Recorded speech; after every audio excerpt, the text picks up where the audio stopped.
on slide.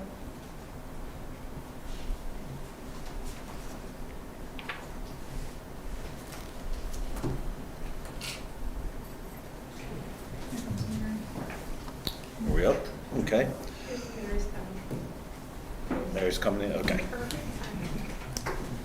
It's me today. Good. Got tied up in the accident, we understand? Yeah, I was backed up all by the That's funeral. what, yeah, that's what everybody else was saying.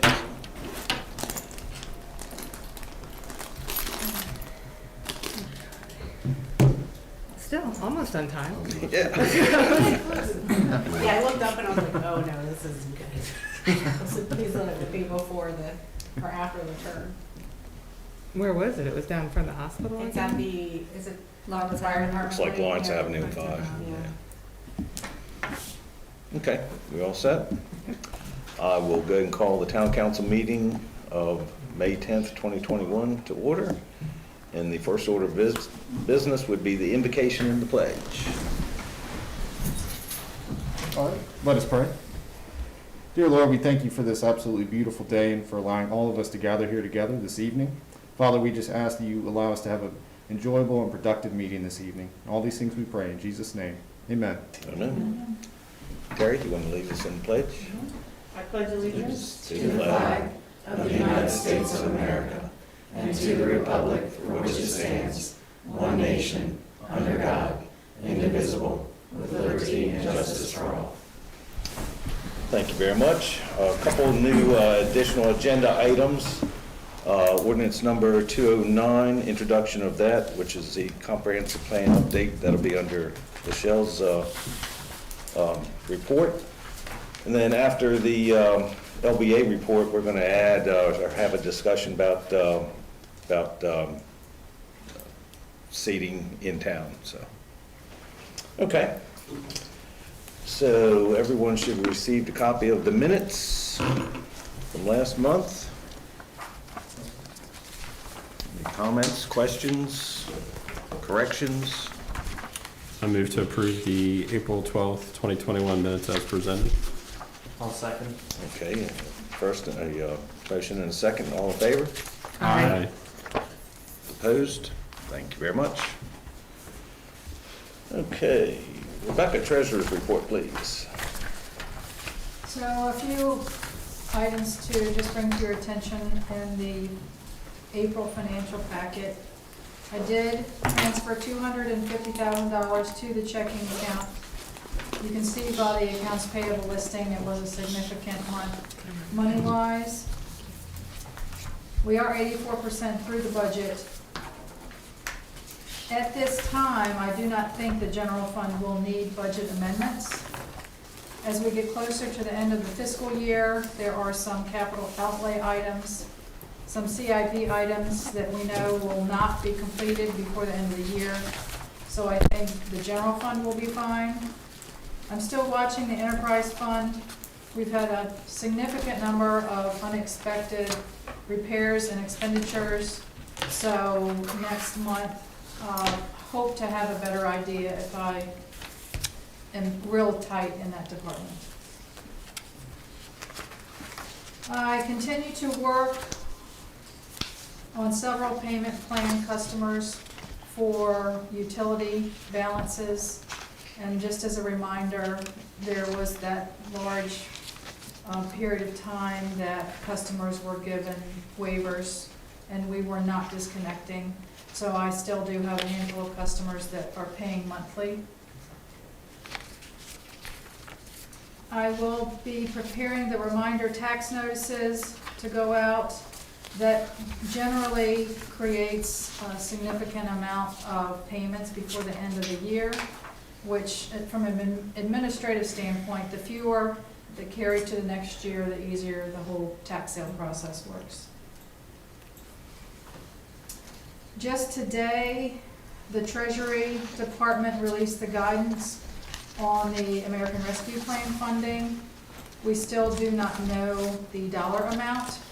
I was required to submit our FY21 budget, and they will compare that with all state municipalities, and the money will be apportioned accordingly. June, I will ask council to approve that the audit firm of BBD be engaged again for next year's audit. We do have budget workshop on May the 18th, that's next Tuesday at 4. And the only agenda item under my report is to introduce the budget ordinance, which is number 208, so that if council wishes to approve it at the next council meeting, it has been introduced tonight. It does state that we are recommending to maintain the tax rate at the same 0.1266, with no change in that. We are not required to advertise the constant yield tax rate notice, even though the 0.1266 is above the constant yield tax rate of 0.1239. There are exemptions if, when you adopt a tax rate that is not the constant yield, if you don't generate enough revenue by not changing the rate, you are exempt from it. There's a threshold at which the state says that's not enough revenue to generate those advertisement requirements, and so we do meet that. And it's been that way for the last Yes. 10, 12 years. We haven't had to advertise for quite a long time. Yep. So, again, just to introduce the budget ordinance that would be adopted either at the next council meeting or a special meeting if amendments needed to be made after the public hearing. Any comments, questions for Rebecca? Thank you very much. We do have a public hearing at 4:15 for ordinance number 206, the streets and sidewalks of the code of the town of Leonardtown. So, is Jada? I'm here. She's here, so you want to give us a little report? Yeah, I'll be Planning fast. Department? Yep. So Planning and Zoning Commission last met April 19th. They only had one item on their agenda, and that was boundary line adjustment plat for the sale of property here in town. And that obviously passed. Currently, there's one item scheduled for the May 17th meeting, and that is going to be case number 5-21, a comprehensive plan update, which will be introduced to you today. Okay. I have a question, not Sure. about that, but, Go right ahead. so I saw that they were tearing down the, the library sign out front. Did that have to do with our permit, or our planning and zoning policies? Yes, they had put the sign up outside of the guidelines, and so they had agreed to reduce the size significantly. Okay. So they're doing a new sign to bring it into code. Okay, I knew we were trying to mitigate, I just happened to drive by Yeah. and glance and saw it. Yeah. Okay. Okay, any other comments, questions for Jay? Okay, thank you very much. Okay, and Corporal Nelson is out today. She is, her daughter's has some issues, so she's working with her, but everyone should have received a copy of the, her report. No, we didn't get a report. Oh, we didn't get a report, okay. No, she's been out for a couple weeks. I know we had talked with Dave Alexander to see if anyone else can make it, but I guess they... Yeah, he never got back to him. Okay. But he did stop in last week to make sure we were doing okay, Yeah. if we needed anything. Okay. We'll go ahead and move to your report. You want to do the Okay. couple items before the public hearing? Okay. Today we'll have a public hearing on ordinance number 206, Streets and Sidewalks of the Code of the Town of Leonardtown. And this was introduced at last month's meeting. And it was advertised in the County Times and on the town website. And we have not received any comments to date. The ordinance adds a requirement that any obstructions to streets or sidewalks in town must have the permission from town council. And I did also include in your packet some draft guidelines for outdoor seating and structures on the sidewalk that we can be working on as you had requested. And basically, just the ordinance on section 128-3 already said no sidewalk, alleyway, or roadway, or private entrance or exit to or from said sidewalk, alleyway, or roadway within the corporate limits of the town of Leonardtown shall be obstructed in any manner. And it ended there. And then we're just adding, except with the permission of the mayor and council first having been obtained. So it just, we will put a policy in place of guidelines for any obstructions, and it would need to come to the council. But before, it just said there, that there weren't any obstructions, were not allowed.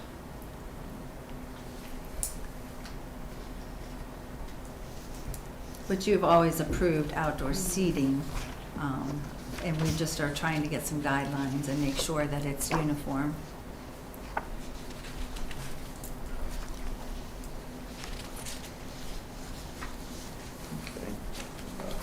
Not quite 4:15 yet. I don't know if anyone had a chance to review the guidelines that I modeled them after Alexandria, Virginia. They had a pretty comprehensive package, and so if you could just can take time over the next couple weeks to read through it, and if you have any questions or additions, maybe get those to me, and then we can talk about them at next month's meeting. And those would just be adopted by resolution. They're just guidelines. I tried to give examples so people could really know what was being proposed. It's really about height. It's about, ADA accessibility, and I think they're pretty straightforward. Yeah, I like all the pictures. Yeah. All right, do you want to do the next item? Yeah, might as well go ahead and do the next item. A couple more minutes. We'll come back as soon as we can open the public hearing at 4:15. The next item is GHD Incorporated Task Order Number 23, Water Appropriation Permit and Comprehensive Water and Sewer Master Plan Amendment. This task order in the amount of $12,500 is for GHD to submit the new water appropriations permit for our new water tower and well, and then also the Comprehensive Water and Sewer Master Plan Amendment is through the county, and we have to make a revision for the expansion that we're getting ready to do. So we'll be moving both of those forward, and this task order is for that work. We did have another massive blow to our well on Greenbrier this weekend. And even though we put in extra equipment to shut down the well when there was a power surge, it fried that too. So our well is down again. We are working with SMECO to try to figure out what's going on. The wastewater treatment plant went out as well, but they were able to get that back online. So there must have been a massive power surge. So. And Rebecca's contacted the insurance company to see if possibly it would be covered, because this is like the third time. Yeah. It's crazy. So we do need action today on this task order. All right, any questions? I'm sorry. This is not a lump sum, they bill up to that amount, not to exceed. Theirs are, for these task orders, are lump sum. Lump sum, correct. We have one that is hourly, that's Gotcha. for backup services. Gotcha.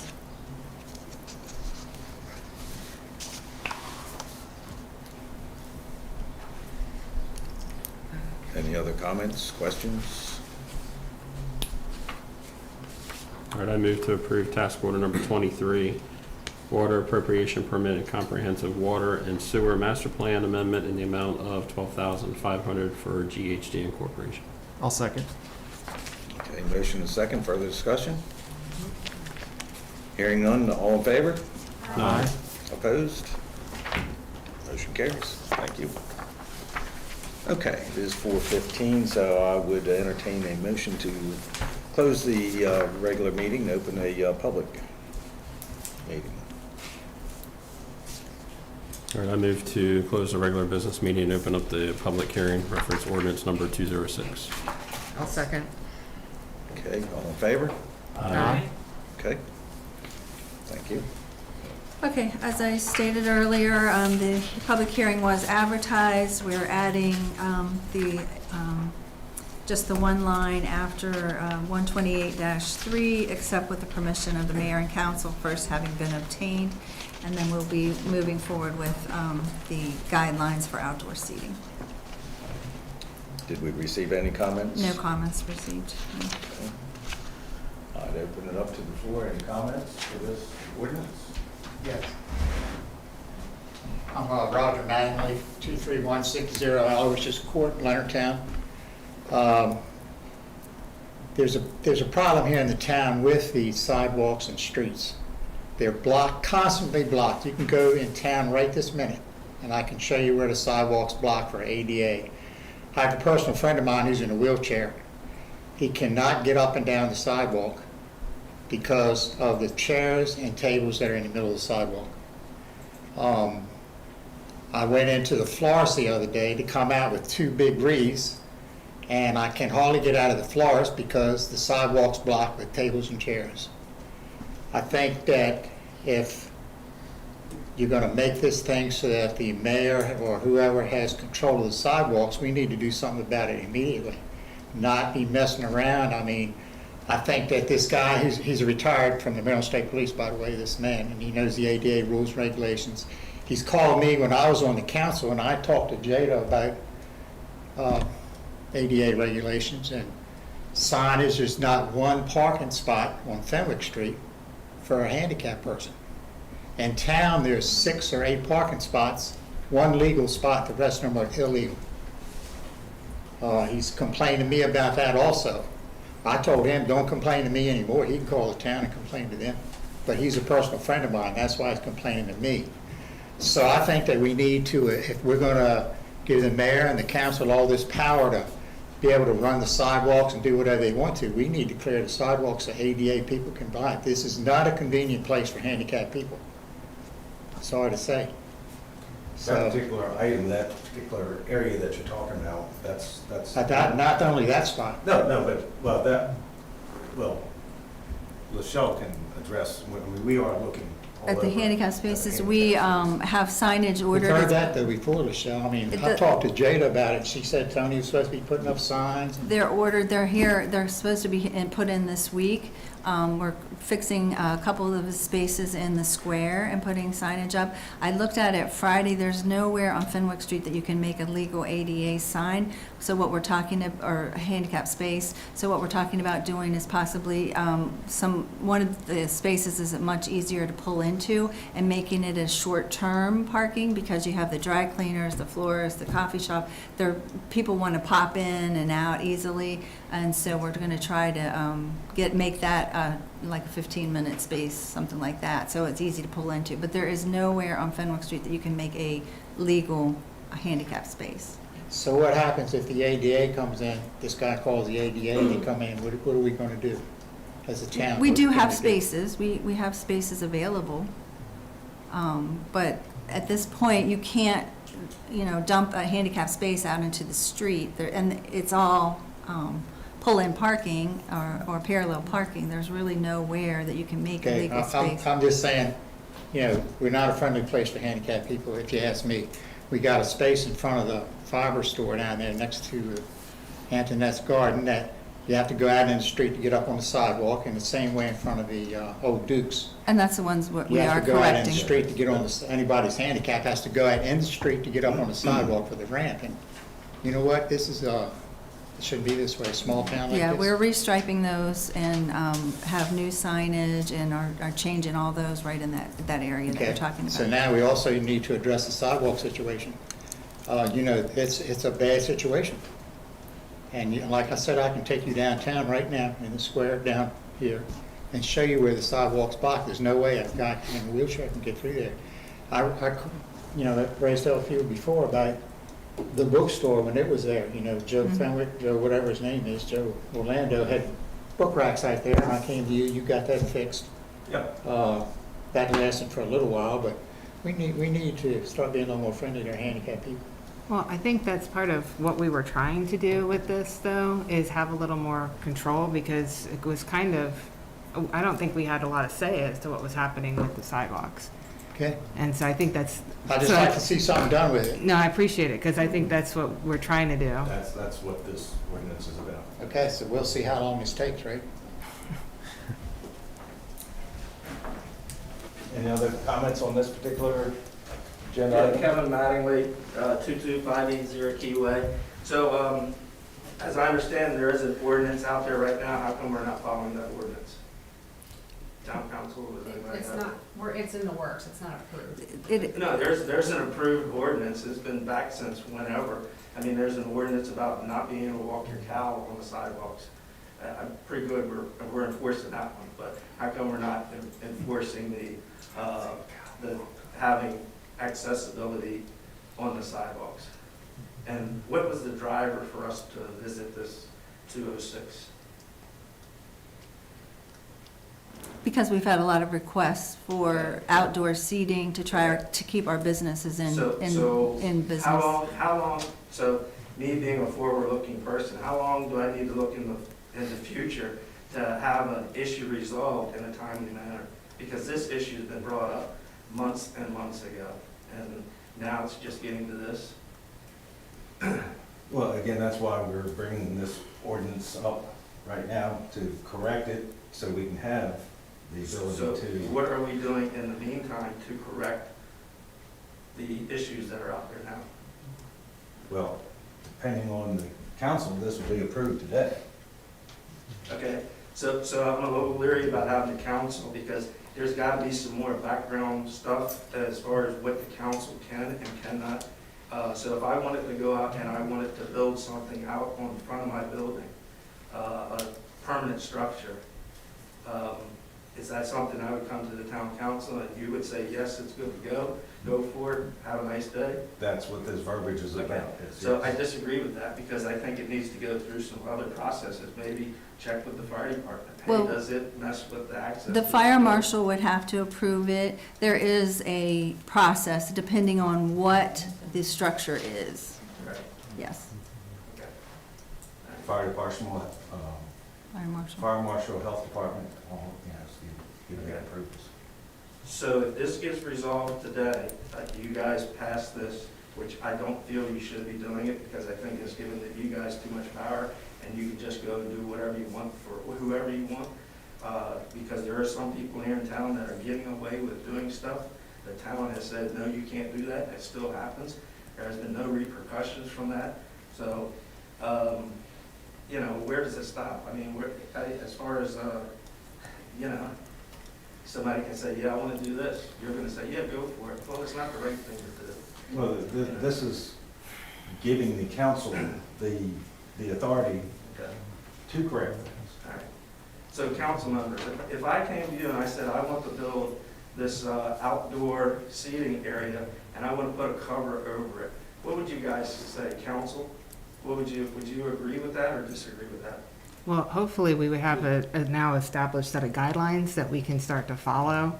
I think that's been part of the problem, is that right now there aren't guidelines out there, and so it feels like it's, and I'll be honest, I'm kind of the driving factor behind this, Okay. because I was really concerned that, you know, we're gonna have somebody putting out a pergola, and then right next door, they're gonna be putting out like, you know, a Walmart pop tent and calling it, you know, that's their outdoor seating.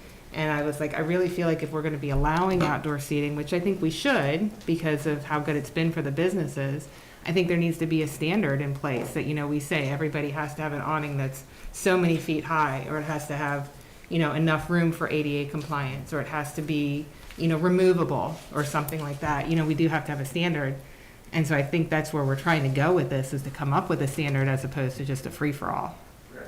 And I do agree that outdoor seating has been, it's been a benefit. It's been a, you know, in this COVID world that we live in. It helps the businesses out. But you know, some people have taken it a little too far. So I know that Joe, he's done a great job. He keeps the sidewalk open over there all the time. You know, if you go down, and all of them, except for one area down on Fenwick Street that you can never get in there. They put chairs, tables in front of the business next door that impedes people getting in there into the town. Yeah, it happens, then all of a sudden, they're back again. So I just, we have an ordinance. I think we should go ahead and follow that ordinance for now. And when you guys do make a decision as the council on what's acceptable, maybe think about it before you actually say, yeah, it's okay. So. Okay. Yeah, appreciate Thank you. Any other comments on this particular ordinance? Okay. Hearing none, I would go ahead and entertain a motion to close the Public hearing. public hearing and open the regular meeting. So I move to close the public hearing and open up the regular business meeting. I'll second. All in favor? Aye. Opposed? Thank you very much. Any comments, questions? So I think, I mean, I can understand frustration out there. I do think, though, it will help knowing that the council, now all of us will have a say and a vote, correct, when this comes, what we're going to allow and not allow. Yes, before, portions of the sidewalk were privately owned, portions are publicly owned, and there wasn't any guidelines in place. This ordinance just said, you know, you can't block, Right. but there were no guidance at all, and so some people had previously outdoor seating. Then we have the temporary outdoor seating, but there were no regulations, and so when we talked about that in March, and then we brought forward this ordinance last month, and then the guidelines are there, we can, you know, for your review at this month's meeting. And I think, personally, I just think this will help us as a council and the mayor and staff stay mindful on what we are allowing and maybe what we shouldn't allow, so we can just kind of, Yeah. you It keeps know. it all consistent. Yeah, Right. exactly. Right. So I agree with it, but should there be verbiage in there for, so if this is violated, or where does that wrap back into if someone, or business violates Mhm. this ordinance? So this is our standard ordinance, and there is language in other parts about what the fines are for different infractions. Okay.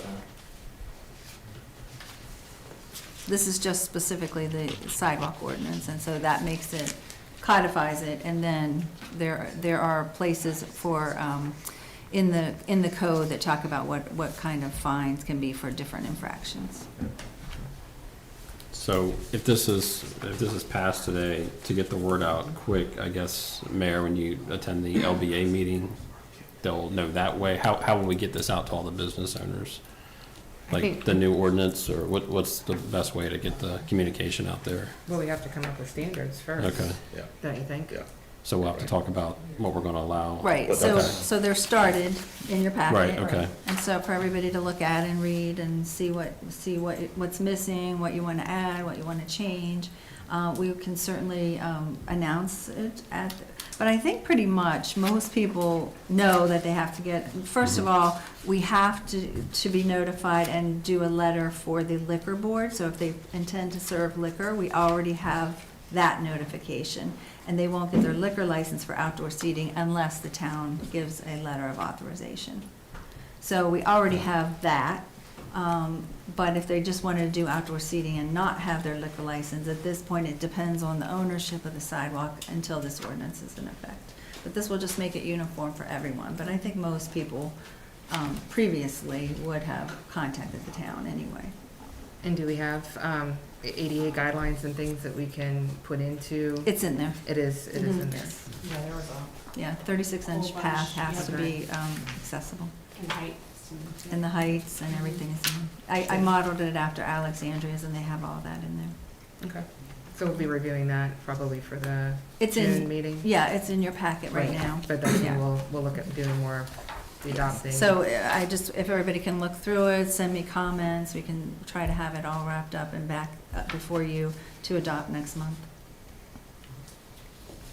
That's good. All right, well, I move to approve ordinance number 206, Streets and Sidewalks, text amendment for section 128-3 of the Code of the Town of Leonardtown. I'll second. Motion and second, further discussion? Okay, hearing none, all in favor? Aye. Aye. Opposed?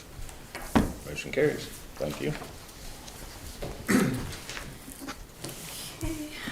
The next item was the additional item that's just for introduction, and we will hold a public hearing next month. Planning and Zoning will hold a public hearing this month on it, and it's a update to the comprehensive plan for the future growth area segment. And we have had a request to annex 95.79 acres of land on Newtown Neck Road that was not included originally in our comprehensive plan. At the table today, I gave you a copy of the ordinance that's being introduced to modify that section 11 of the comprehensive plan. You have the verbiage and the maps. We just did this similar exercise before the annexation for the nursing center property. Unfortunately, we didn't know about this at the same time. So we already have sent it to the Department of Planning. They had a significant number of questions, and that letter is in your packet. I answered their questions, and they just on Friday sent a second letter, which is also in your packet, that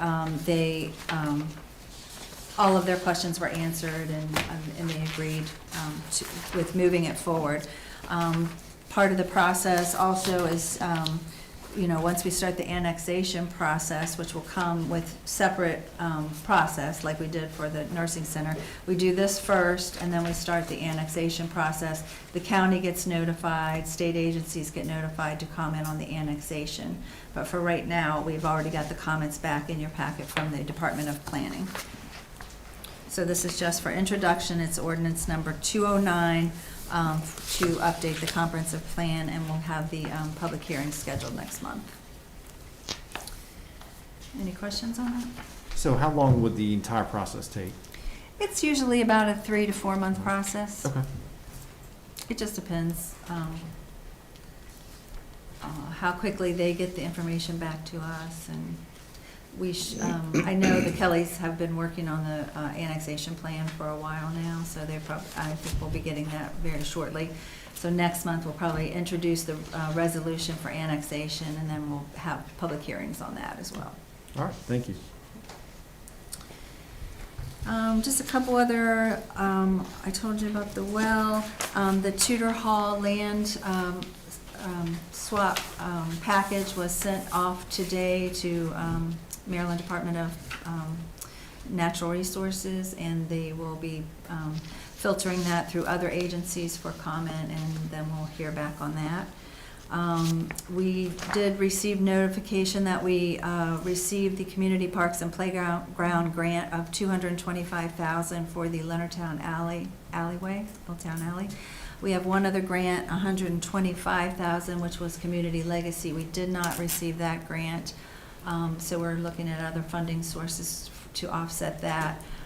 We also have submitted the $50,000 grant for the L-Town Alley art projects, and we haven't heard back from that yet. That's the Maryland Heritage Areas. Also, I've been working, we talked about it somewhat before, about the Butterfly Caterpillar Trail. It's really going to be a whole promotional, get outside and rediscover Leonardtown. It's got artwork associated with it. It has a brochure that will kind of take people off the beaten path, show them picnic spots and photo spots and areas where you can shop, or just everything Leonardtown pretty much. We are going to do a pretty big advertising campaign with Visit St. Mary's as we roll that out and the hotel opens. So it'll be really good timing, hopefully in June, to roll that out and kind of just get people back in town and walking around and seeing what we have to offer. And then we have instituted some of the road changes, traffic pattern changes. We have a revision that we've been talking to the hotel on Park Avenue. They would like to have the one-way extended down to Gwyther. What we're seeing is trucks come up to the alley by the hotel and then they have to back up, or if they can't make that turn. We were kind of trying to hold off on that until after L-Town Alley was done, but I've met with the trash contractor and the building owners that would be affected by it, and I think we have a workaround for everybody. So the hotel would like to change their parking in the rear so that people can come. Right now it's angled, so you have to come in by the alley. We would reverse that and you would come in by Gwyther. And I think it will keep people from going through the parking lot as much as they get used to the traffic pattern. So we're going to try to move that forward unless anyone has any concerns with that. Like I said, I've met with the trash contractor. I've met with, I have one more building owner that will be affected to meet with. Once L-Town Alley is done, it's no problem at all, but we just had to work around a few issues right now. But the hotel would like to go ahead and change their parking and make Gwyther really more, it's more conducive to people that want to come up Park Avenue toward town, and then they would just go Gwyther instead of getting rerouted through the town parking lot and the hotel. So once they get to Gwyther, they'll be able to make the left on the Gwyther or right into our parking area on that side also. So it actually makes a little more sense than cutting it off right where it is now. And like she was saying, that Laschelle was saying, there were trucks that came up this weekend, but actually had to back down the hill to Because they couldn't make get the out of left. there. So, yeah. So, And yeah. this will make sense with the hotel also, so people will pull right up to the front of the hotel and not have to go and make a turnaround somewhere. They'll be able to make the turn on Gwyther and then come right into the hotel parking. It also helps with their handicap accessibility, Yeah. because right now it's in the rear and it's really not easy to maneuver to get to, so it actually will help. They'll fix the ramp in front of their building and they'll be able to just unload right by the front door and go right in for ADA accessibility as well.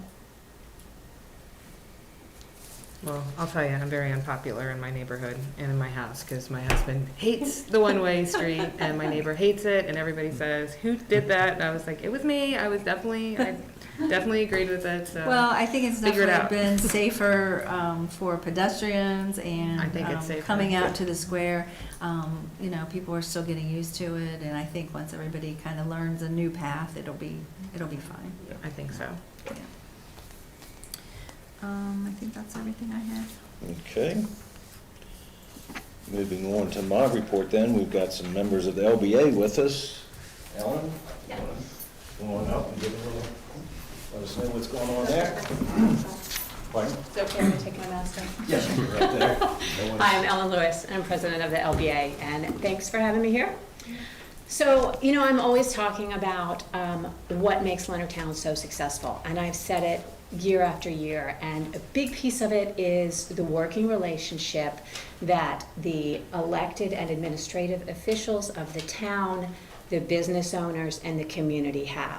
The ability for those three entities to really, really work together and all be pulling in the same direction is huge.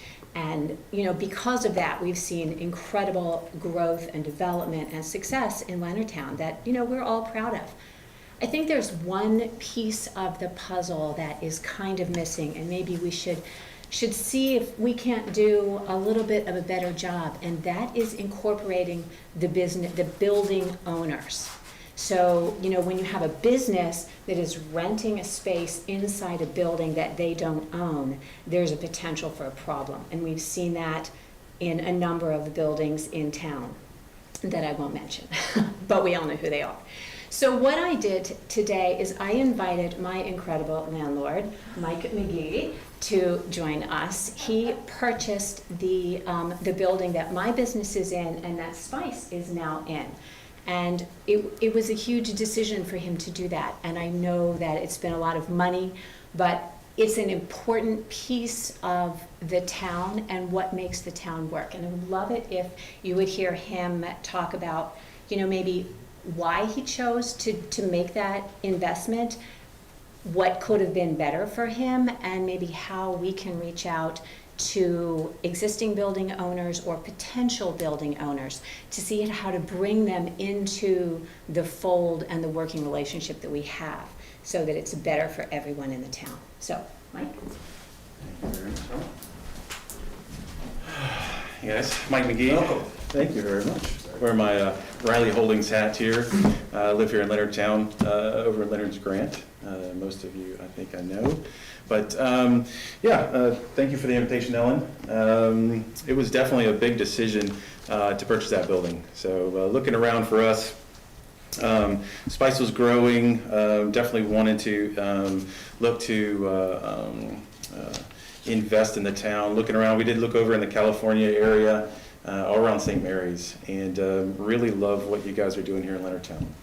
The push, really believe in the direction it's going, and wanted to, you know, when we look around, Nicole and I, it's like, okay, you know, we moved here from Atlanta 10 years ago, and there's not a lot of, there's things here that we didn't have in Atlanta, so if they're not here, we want to try to help bring them here and improve the community. So taking a look, Leonardtown really jumped out at us, a place that we felt good with all the new communities coming in, a place to invest. So that was, we really love what you guys are doing here. So made the decision to purchase the building. Definitely a big highlight has been working with Laschelle and Jada. Thank you very much. That was definitely a highlight of the process so far. Appreciate you guys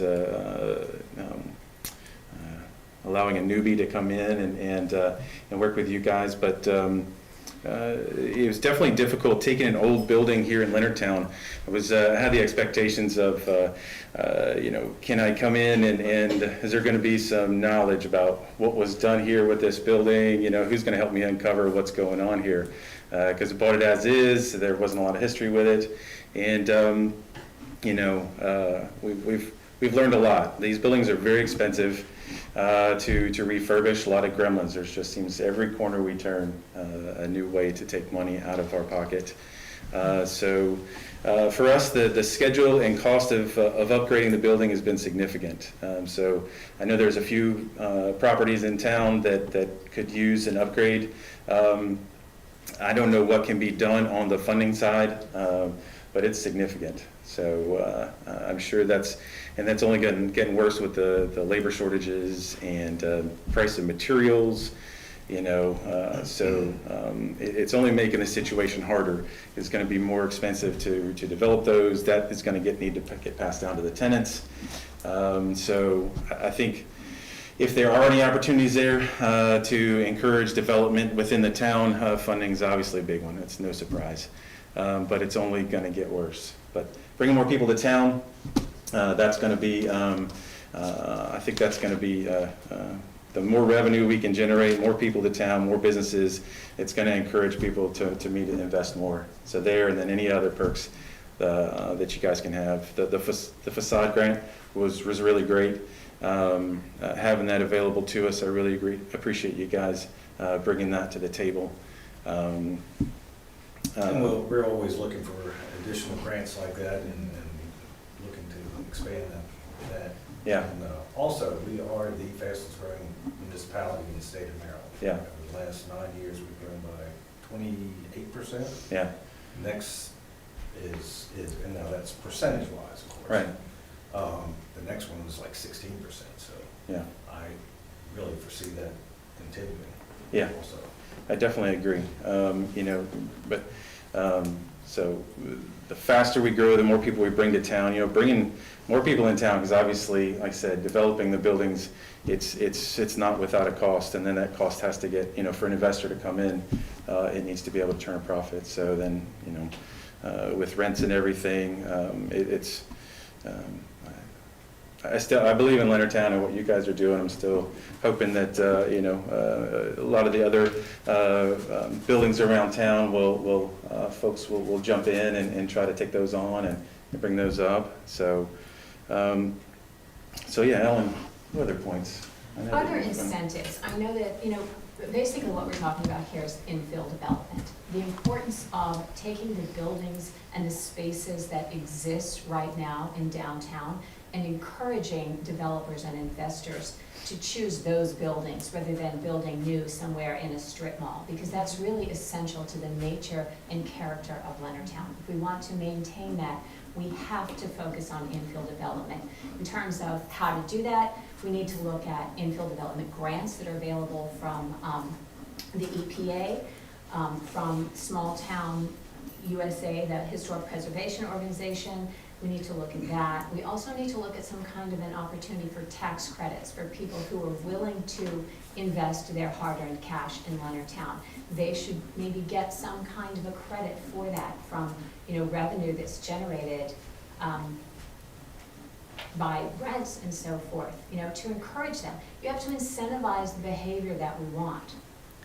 Actually, there is a program that the county is working with us, and they've included Leonardtown, downtown Leonardtown as part of that. So any improvements that you make on the building that increases the assessment, you get a credit for that increase in assessment. And the A&E also does that specifically for arts, if you have house artists.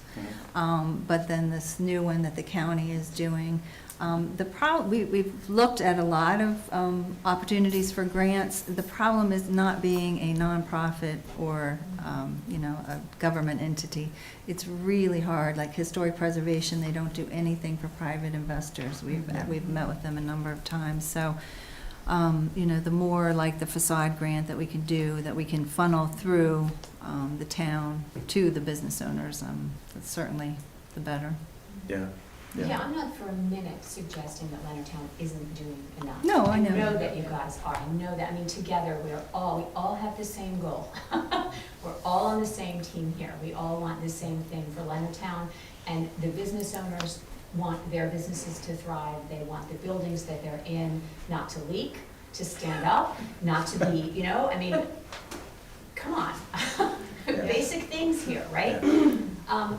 So how can we, rather than, oh, we can't, well, we could if, what kind of incentives could we offer building owners? How would we get the word out to say, look, there's real estate here that's available, and all of us work together to get the buildings refurbished, the people in them. I think this new ordinance that the county's working on, which they did include us in, could be, a really good tool if it passes, so hopefully, and that they're just working on it right now, so. What about fines for buildings that are becoming dilapidated? Because the worse they get, the more challenging they are to refurbish, and it's a downward spiral. How do we handle that? Well, as tough far one. as, it's. It is a tough one. Buildings that are falling down, iconic buildings that are falling down around us, how do we encourage and incentivize those business owners to either do something about it or let someone else? That's an age-old battle, It is. I know. and it's very complicated everywhere. And people are struggling, and that's a hard one. It is. I just wanted to point to Mike and Nicole, who have made such an incredible investment Absolutely. in the town, both financially and emotionally. It's been tremendous to see them both here. Absolutely. Ellen, I will tell you, I'd love for you to go to the county commissioners and talk to them about the personal property tax, which is a huge burden on small businesses. And unfortunately, that is nothing. When I first came on the council here at Leonardtown, I was like, what are we charging for personal property tax for Leonardtown? And Rebecca came back and said, we're not charging. And so we can't do anything to waive that personal property tax in Leonardtown. But it is a huge, huge burden on the small businesses. And the county commissioners are the ones that elect that rate every year. I would love to see that go away. And I would love to see there be some incentives for small business. Imagine a restaurant that goes in, they're spending $10,000 a year on personal property tax. That's a huge burden for anybody. So I would definitely encourage you. I would love to see some of that go away. And if you need help with that, let me know. I'll be happy to write a letter. I'll tell you that the personal property tax in St. Mary's County is about half what it is in Charles County, just so you know. There's other counties that don't charge anything though. Yeah, Charles County is huge though. Yeah. So it's sort of interesting. Anyway, thank you so much, Mike, for all that you guys have done in the town.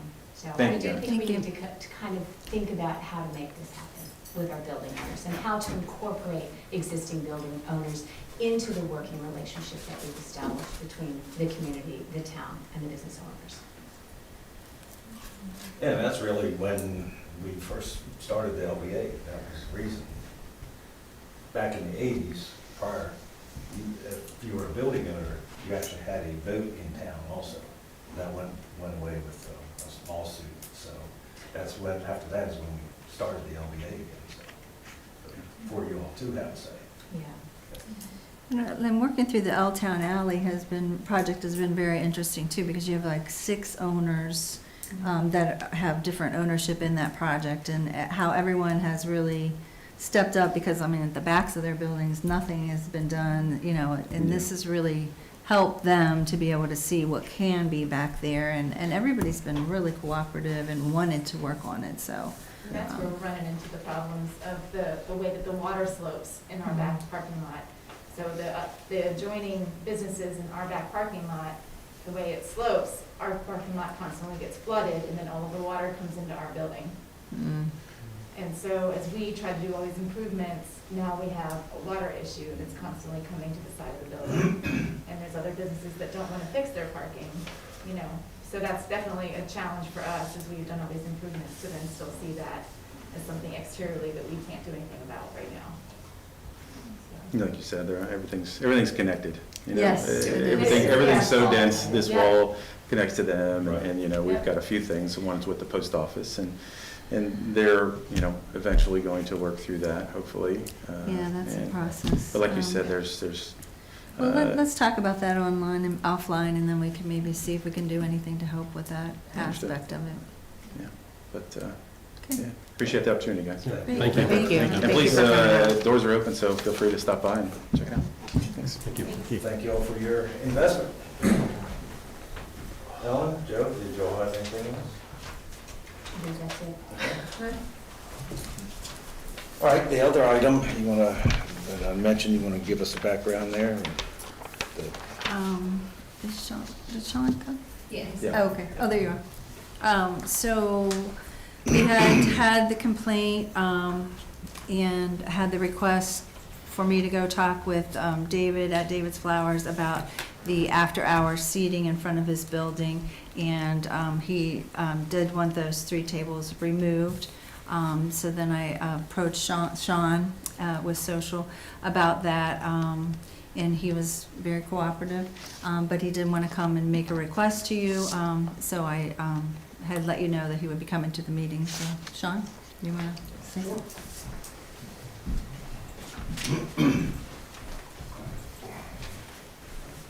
First off, I want to thank you guys for, once again, within days of the governor doing the outdoor seating and whatnot, you guys were out there with barricades and putting stuff up almost within the next day.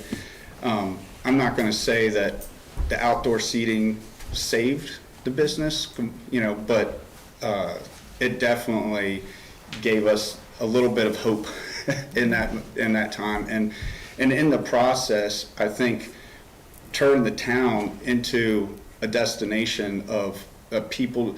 We've always had to compete with Solomon's in a way of, in the summertime especially, people want to be out on water, they want to walk around and go and place to place, and having the outdoor seating, it has created an environment where now people, I go to Solomon's in town, it almost feels the same. People are just out and about, walking back and forth. Every single person, except for a few, have sang nothing but praises about the outdoor seating. Having said that, I do agree with the ordinance and everything. We need to have some guidelines on making sure that we're all kind of, it doesn't look like a hodgepodge of a farmer's market kind of look to the town. And I want to keep, stick with, if I say it, I want to, preach it. That I want to make sure I'm following along those lines as well. And I think the best way to do it is, even though we are ADA compliant, we have way more than 36 inches between the tables and the for sale stuff on the sidewalk. I would like to remove those tables off the sidewalk and utilize an additional parking space along the line where we already have the barrels and already have the kind of barricade situation there, and then we're out of the sidewalk. We're still, you know, it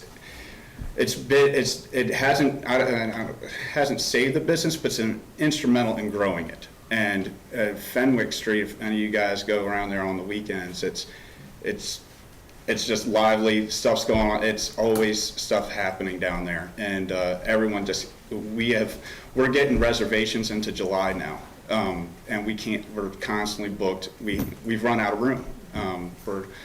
So if you guys could work with us on trying to help maintain that outdoor seating aspect, and I would love to work with you guys on it. One of the questions that kind of came up is, now that the governor has taken away the distancing on outside seating, are you able to get more seating in the 2 spaces that you have now? To be perfectly honest with you, we have, and this goes back into the ordinance and the guidelines issue, is one parking space given to a business for outdoor seating does not mean the same thing. We have different size parking, whether you have a 45-degree parking spot or a parallel, the parallel parking, because of having to have a barricade between the roadway and the curb. That then, in keeping a 12-foot lane width, the lane width right now is the same as 495, so the lane width shouldn't be an issue. I wished it was actually a smaller lane width. But because it is where it is, by the time you put a barricade and you have the curb, you only have about 4 feet of room. So you really can't fit a table with chairs around it more so than it already is. So no, it doesn't. That didn't change anything for. It may have changed something for like Joe or Sweet Bay or something where they're out in the 45-degree type parking, right. But being on that thin little parallel parking spot, it didn't change anything for us. Any comments? So that spot, I don't know, without seeing what it looks like, do you have a map or where that additional spot is? So this is what they have today, which takes the spot. So this one is kind of where they're, No, they already have 2 spots. oh, I mean, this is kind of where they're edge of the building. Yes, right? oh, yes. So it'd be 2 in So you front can of see it, here's socials building line. So right now it goes to the edge of David's building. This would go actually partway through the gallery. Yeah. Where I was talking about doing some pull-in spaces would be just past the alley to Bank of America, because that's an easy space to pull in. So if we made those short-term parking spaces in those 2 spaces. And when I talked to David, he liked that idea. I think it would be good for the cleaners. I'm not sure that the gallery has the same issue, but certainly, that's a good idea. certainly several along that strip do have that issue. Especially since there's no handicap parking and that's an easy spot. You know someone's not gonna park there and be there all day long. 'Cause Right. we also have that issue with people who work or own businesses there, parking on the street all day long. As many times as we've said it over and over again, park in the alley, or park in the parking behind your building, not on the street. But we still have that. Parking, sorry to interrupt you. Parking on Fenwick Street is a luxury. It may be a privilege or something. It's not a right, apparently. There's no rhyme or reason that, when you pull on Fenwick, if you see an empty spot, that's your lucky day or something. I don't know, but most people, one, don't like to parallel park anyway. So believe me, I've been doing this for almost 4 years now, and the parking's always kind of we just don't depend on the parking on Fenwick Street. Before we had outdoor seating, I mean, if there's, other than the dry cleaners maybe, if there's anybody that cared more about having a quick get in, get out situation, it would be a coffee shop, especially one that's competing with like a Dunkin' Donuts around the corner. And our parking spot in front of the building would be taken up by someone maybe getting a 3-color hair color treatment, or something. We don't know. It's just a crapshoot on it. So of a type of business I would love to have a 15-minute parking spot, I would give that up in a heartbeat for 2 more tables sitting out in outdoor seating. It's not just because I think that that's helping my business. I also think that it's helping the town. I really just, the outdoor seating stuff is just, I think it's great for, it's kind of, the businesses that are really doing stuff and helping bring, it's all food right now. And and when somebody was talking about what does it take to keep getting people willing to invest in restoring old buildings and stuff, well, you create the desire, the capital. You want people to come in town because they see what's going on. The more that we keep growing and doing that, the more people we're going to get to keep coming in and investing in town and doing more stuff. So, anyway. I think you hit on something that I don't know that I considered so much, but I'd really like to see more short-term parking on Fenwick Street, because, and I know I told you when I talked to you, my daughter used to take music lessons over there, and, she's 4 years old, and I'd have to, drop her off on the side of the road, and make her scroll across with her big, whatever instrument she was carrying, and the piano teacher's car was parked right there in front, and took up the whole space for the whole day. So, I think that's something that we need to talk about, maybe as a council, maybe trying to come up with more temporary parking so that people can get in and out. I'd be interested to talk to David to see what would happen if he lost that space. If you have an increase in revenue from that space being there, is he gonna have a decrease in revenue? I think we need to be considerate of both parties. And like I said, it was, in regards to the tables on the sidewalk, for instance, which are ADA compliant, and there should be no issues with them right now, but in an effort to try to just be a good neighbor, I just thought that was a good compromise of, because actually when we first started this, we were going to do tables all the way up to the drive-through for the Bank of America ATM. I think that's in one of those packets, and we didn't, it's a lot of effort to maintain tables the further they get away from your building anyway. So it just would make more sense to me, I think, to have it in a more compact area. And so anyway. I did talk to David on Friday, not about this, but about the tables, and we did talk about the parking, and I think he would be definitely in favor of some short-term parking. And a number of years ago, we did institute 20-minute parking in several areas around the square. Monitoring it is an issue, and who's going to do that, because the police we don't have a parking attendant. But there needs to be some teeth in it, because otherwise people just ignore it. But I think we need to make sure it's visible, and they know that there's going to be a ticket if it's not sustained. So, but I think there's a number of businesses that would really benefit, and I think L-Town Alley is going to be a really good. For the longer term parking, people are going to want to be back there and not going to mind walking that little alley to get over to Fenwick Street. So I think the sooner we can get that project done, it's going to help a lot. But I definitely think some short term parking on that street is really important. Yeah, some good signage, I think, would help. We could actually do that right away, just temporary signage until we decide what to do. I will say, Laschelle, on the teeth comment, we even played around with just putting up I still have the sign, 15-minute parking, social, whatever. Just thinking maybe the honors, guilting some people into not doing it, but it didn't do anything. And unless you really are going to have someone, a parking attendant, going around or doing something, I just don't think people are going to care. And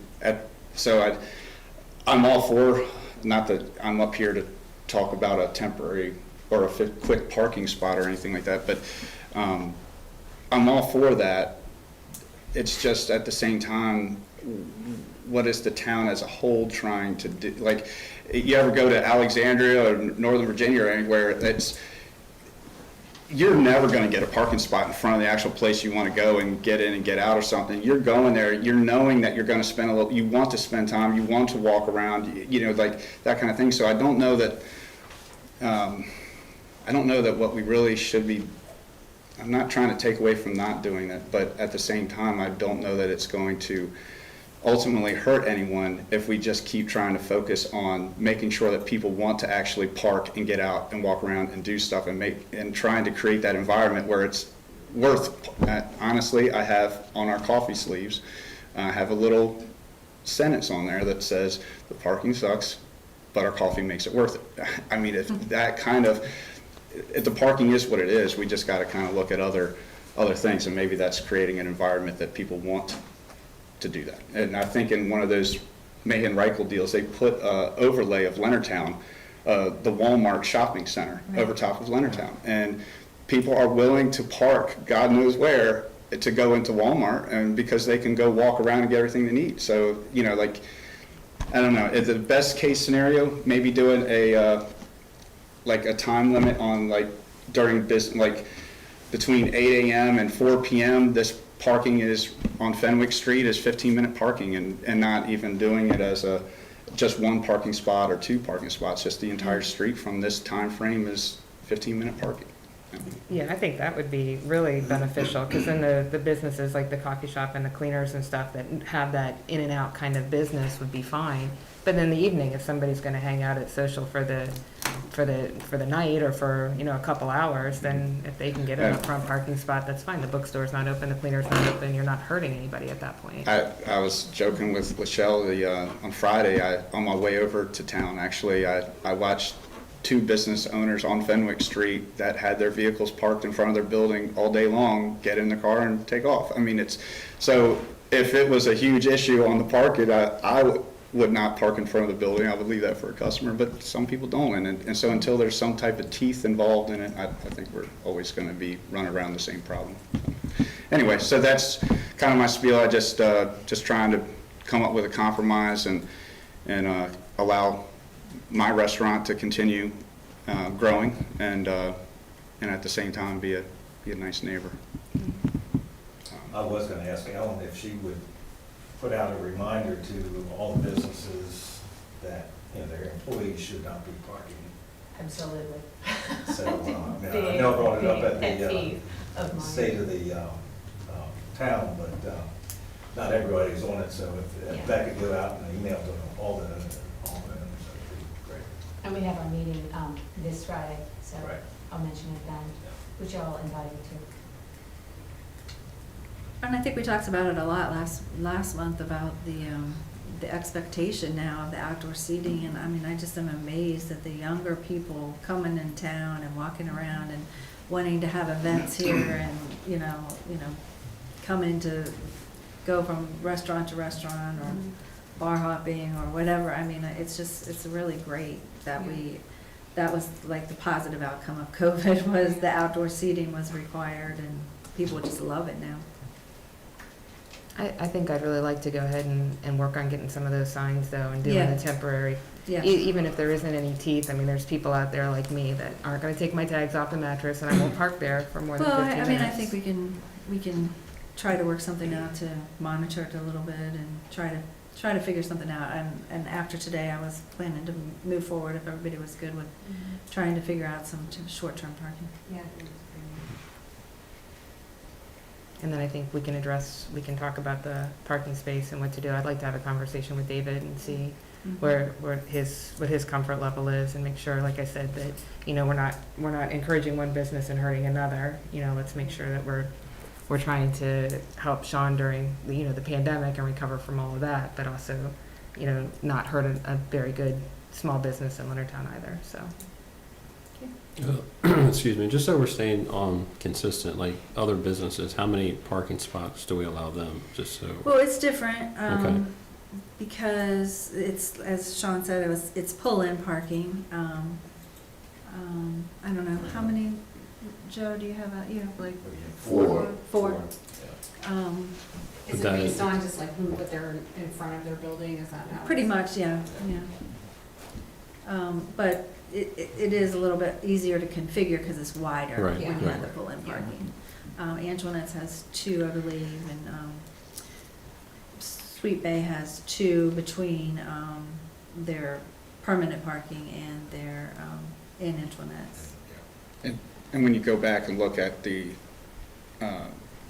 actual initial intention of doing this was because the indoor dining is either was none at all or it's still reduced. Well, technically, we're at 100% for indoor dining, but indoors, we still are restricted to the 6-foot distancing, and anybody in a restaurant business knows that that doesn't mean anything. We're still at 50% because there's no way we have enough room to get to our back to our seating capacity and still maintain that distancing. So the outdoor seating area, having it correlate somehow to your capacity, your tables that you were in before would make sense. And so I don't know how if that would translate into a square footage situation or whatever, because once again, even like on Fenwick Street, if you were to give me the exact same square footage as you would give the Rex, because of the shape and of the parking spots, it's going to be more difficult to match that situation. So like I said, 1 parking spot on Fenwick Street equals 2 tables roughly for us, 2 4 top tables. Is the health department involved in the outdoor seating and the capacities The and? fire marshal, the health department, sheriff's department, and the liquor board. Gotcha, so if they add outdoor seating, it has to go through all of them as well. Once, the way it's always worked is once you guys have approved that that's a possibility, It goes to the final check in the box is, as a restaurant, is on the liquor board. And the liquor board requires the health department, all those other boxes to be checked, including the town. So it's not, it doesn't end at the town, it starts at the town for the approval process for it. And Sean, how many tables would you actually be removing off the sidewalk? So with this there, proposal? in the area in front of the florist, there are 3. So it would be removing the 3 tables there and probably only adding 2 if I get the other parking spot, just because of the nature of the size of the space. Yes. Okay, well, it sounds like we need to talk to David. You want us, Laschelle, to talk to David? I mean, I'll go talk to him Okay. as Yeah, I well. already talked to him. Yeah. And, then just you know, see. and I would be curious, just as a concerned citizen on going back into the prior conversation on the disability access and everything, and you know, because, and somebody had mentioned about like a bookcase being out on the sidewalk. There is a number of things that are just sitting on the sidewalk in that general area in the first place. So I don't know if maybe in the ordinance stuff that you guys are looking at on just what are we allowed to do? Are we allowed to just have stuff for sale sitting out on the sidewalks? Because that does impede the flow of pedestrians along the sidewalk. It's not just tables and chairs. Well, and I think we also need to take into consideration that this is still under the pandemic Right. law. I mean, you know, if Friday Governor Hogan releases the 6-foot distance, then all the tables and chairs go away, right? All the parking spaces go away? I mean, isn't... No, well, technically, the governor hasn't given a directive that you must do it. It was an encouragement on allowing that to happen and pushing it in that direction. The outdoor dining, all the restrictions have already been removed on that. That's one of the reasons also that this is so important, because right now, anybody that has any COVID-related concerns can come to our outdoor seating area and don't have to worry about it. Everything is back to normal. So if you come inside, you still have to worry about, I don't know what each person's issues are with things. But so right now, we could kind of be almost operating back to normal outside. So right now, it's almost as important as having that as it was prior. So. But I mean, if Governor Hogan removes any dining restrictions inside, then okay, well, then the parking. And the liquor board, I think Tammy's interpretation of it is she thinks it'll just go away the day that the governor and then there will be removes no restrictions. more outdoor seating. Well, Unless- temporary seating. Right.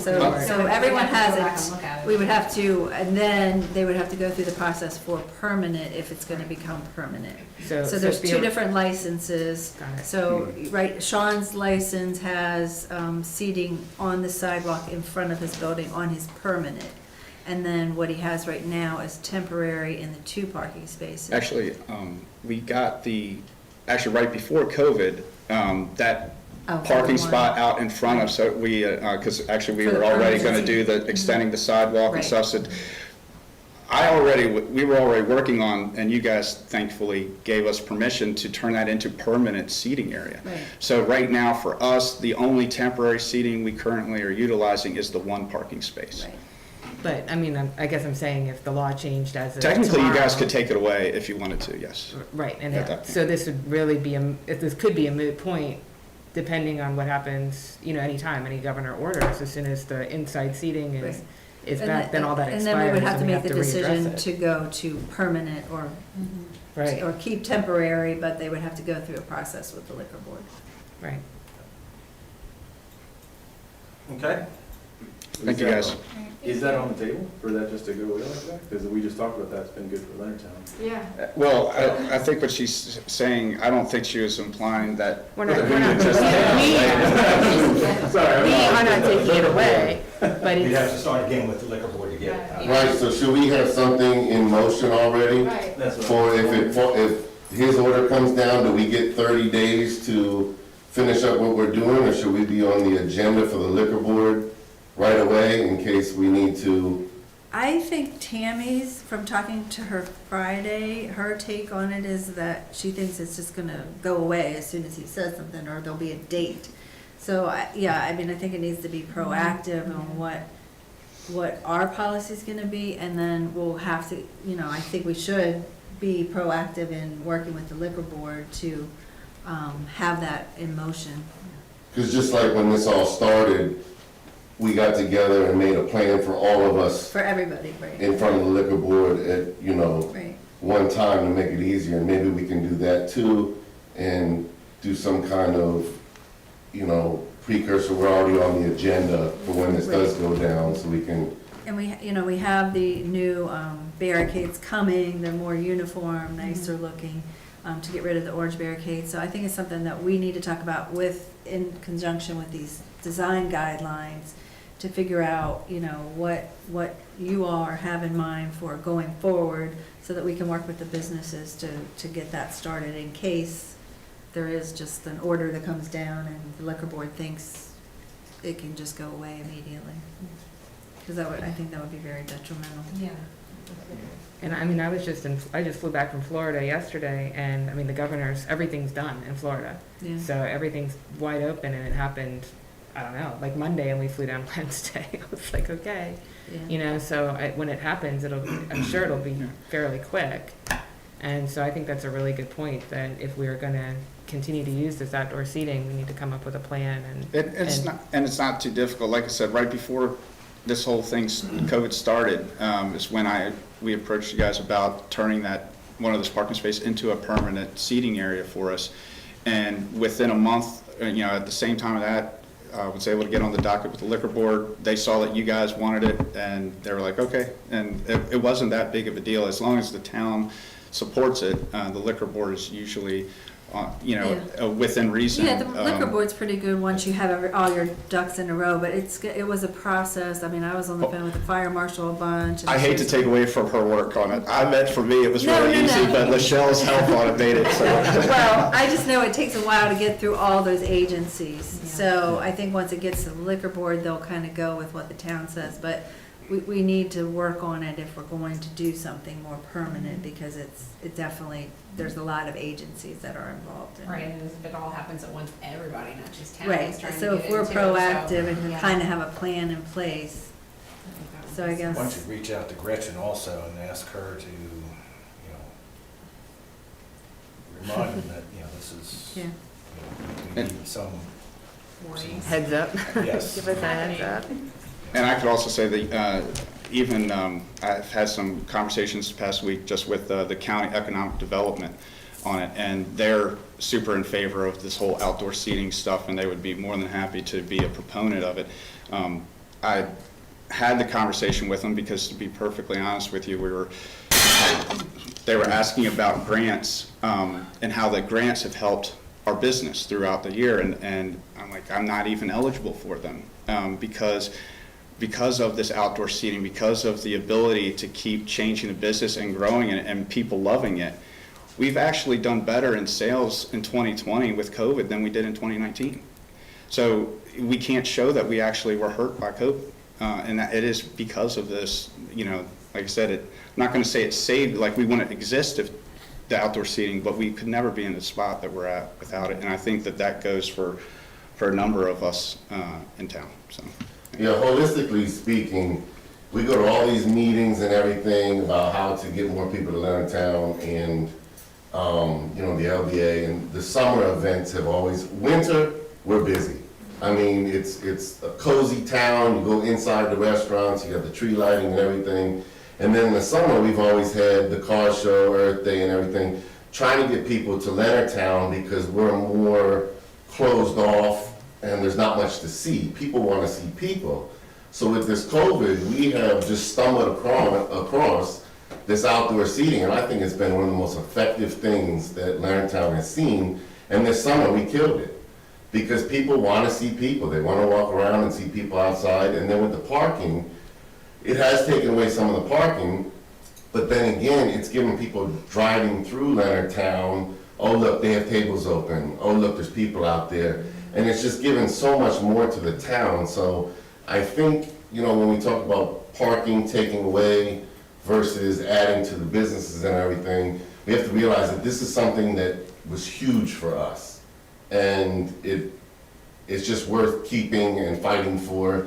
And then I think Leonardtown, with the Mayhem Ryko thing, Sean had mentioned the Walmart thing. They had talked about if you park in the last spot in the parking lot and you're going to the sporting goods section, it doesn't seem like that far of a walk because you know your destination. And it's that way. And if we could get some more literature or education to the businesses and where the parking is and maybe name the lots or something, and that lot is open and you're able to use this lot, and of course if you get a lot up front, that'd be great, but chances are that's a great thing to have in town. Yeah, and the wayfinding signage, we just got that plan recently, and I think that's gonna help tremendously. Right. I'm putting a package together to get all that signage done, which will direct people to the parking, so people know and how many steps it is or whatever, Right. It really, I think it's gonna be a big That's key all part of the component. downtown plan. And prior to COVID, the downtown plan came out right before COVID, and that was the big thing, was the outdoor seating, and I think this just showed us that it is what people want, so. And I'll finish by saying, I've never had a single customer come to me complaining that they wish that parking spot was still there. But I could inundate your emails with the number of people that not only gave kudos to the town for getting that going so quickly and helping out, but just how great, especially when it's done well, how nice and what it adds to the town itself. So, but anyway, thank you guys. Okay. And not just your businesses. I mean, the idea that just the restaurants are being impacted or enhanced by the outdoor seating, bringing the people into town drives all of the businesses. People coming in for those restaurants and for that coffee shop and everything brings people in so that they can walk around and discover places they didn't even know David's had, all the little tchotchkes and vintage stuff. Yeah, absolutely. I've had a lot of people come in and say, wow, I didn't know. I just thought he was a florist, right? So it really does bring people to town and drive business in all of the businesses, which is the most important thing we can do. Okay, so we'll look at this and make some inquiries and figure out where to go. All right, let's move on to council reports, events. Tyler. So the annual Earth Day virtual event kicked off, very successful, reached out to 1,700 people. Councilmember Mayor Day Slade hosted the informative video on recycling, which was a good catch on hosting that, since I think we all were brought to our attention that we didn't know as much about recycling, and when we got that brief from the trash company. And then Mayor Burris conducted the kickoff and read the proclamation from the town council. Also, the North End Gallery did the Learn and Share series with oil painting hosted by Molly Lang, with upcoming classes including pottery, mosaics, pastels, and acrylics. Upcoming event is plans are underway for the Leonardtown Summer Music Festival, so more information is expected to come out next month in next month's report. That was everything. Okay, thank you very much. Nick, Community Development and Planning. I actually don't have anything to report this month. Okay. All right, a lot going on, as everyone knows. Okay, utilities, Kristi? I don't have much, just, as I mentioned, the 90% plans for the treatment plant upgrade are coming in soon, so take that to those and We've got so many projects going on. We were talking this week that Rebecca mentioned or said we ought to do a whiteboard, and I think we are, just so everyone can see all the projects that we do have going on to remind everyone of it. So, okay, thank you. Jay, Southern Maryland Municipal Association. Great, Mayor, thank you. I think the biggest thing is we're working towards with MML is the summer conference that's on end of June, so I'm looking forward to that. Other than that, I don't really have much to report. Again, LBA, I appreciate. I know they left. I think they left already, but I appreciate them being here, and Mike and Nicole McGee for their investment in town. Sure. So appreciate the report. Helps the communication. So it's good. Thank you. Okay, thank you. And Mary, Business Development and Retention. Yeah, I'm sorry that Mike and Nicole left, but I did want to thank them for coming. It's so great to have people that actually live in town and run their business in town, because it's really, people that don't live here in town, they come in here and they're like, well, this is how the business should be. Well, you got to live in town and run your business here. It's both parties. It can't just be for the business. It can't just be for the town people. We've got to figure out to work together. And so I think they're an excellent example. And then just wanted to say I went to the LBA Marketing Committee, and oh my God, I was so excited. I left. I was like, there's so many great things that they're actually able to do, and the Butterfly Trail, and there's some really, really fantastic things. And Brandy's done a great job with the videos. If you guys, not just my video, even though she did make me, she had a lot to work with, or not a lot to work with, I guess I should say. She was very patient with me, and we figured out if she holds the paper just right, then I can actually read it, and I can look a little intelligent. But she's done some really great things that are coming up, and one I'm going to help her out with that I'm really passionate about is water safety. And with us being here on the wharf, a little kid, falls in, they can drown in 2 seconds. A kid can drown in 2 inches of water. Sure. And for us to have water safety out there, and she's going to get, I think, some lifeguards on and some people to talk about. Just being conscientious, just because you're out there on a kayak or whatever and you're a good swimmer. I mean, I'm a very good swimmer. I have no issues, but that doesn't mean that I can't get heat stroke and pass out, or Sure. Get hit on the head with something and lose consciousness and die in the water. So I think some of the things she's going to cover are so important. So I think she's got some really great videos, and she's taught herself how to do this. This wasn't what she was hired to do. And so watching her bring out like her light and going, okay, you got to stand here and you got to stand here. I mean, it really kudos to her. I think she's done a really great job. Yes. Just And that's it. kind of a sidebar there when you're talking about businesses and living in town. Mm-hmm. Next month I will be in the insurance business in town for 40 years. Really? So, yeah. So, been a good ride. So. Anything else? I'd entertain the motion to adjourn. Move to adjourn. Second. All in favor? Aye. Thank you very much. So maybe we're actually having at my house, we're having a water, what's it called, ISR, something safety, the rescue